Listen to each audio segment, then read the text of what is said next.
अब आपको सेक्शन 45 याद होगा, तो वो है कैपिटल गेन्स का चार्जिंग सेक्शन, मतलब वो बताता है कि कहाँ पे क्या चार्ज होगा। तो उसका ये एक्सेप्शन है सेक्शन 45 का, जो इसमें एक्सप्लेन किया है। तो following cases are where capital gains is not taxable in the year of transfer. जैसे कि चार्जिंग सेक्शन में दिया है कि आपने जिस साल आपने capital gains capital asset transfer किया उस साल आपको टैक्सेबल हो जाएगा, ठीक है।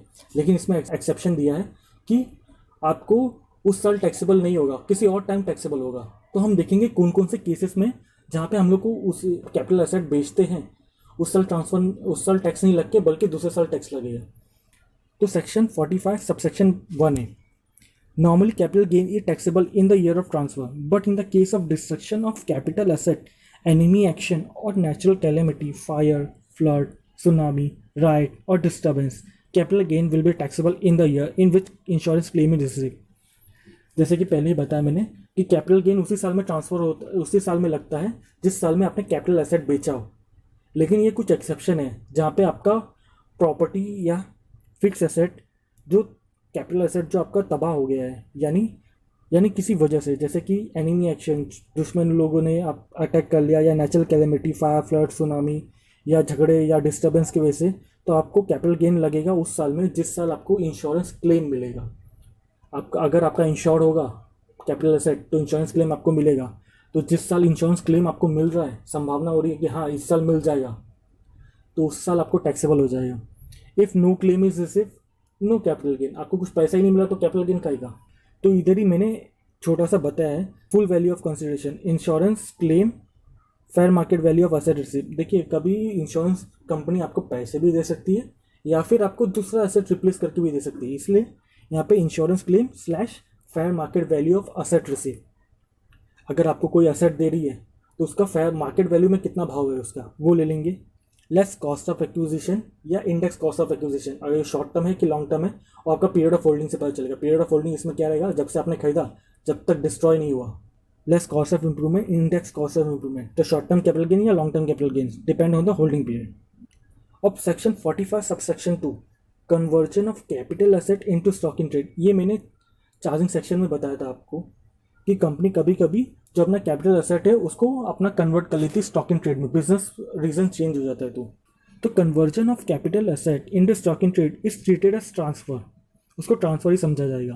Capital gain arises when the assessee converts capital asset into stock in trade, but capital gain will be taxable in the year in which such stock in trade is sold.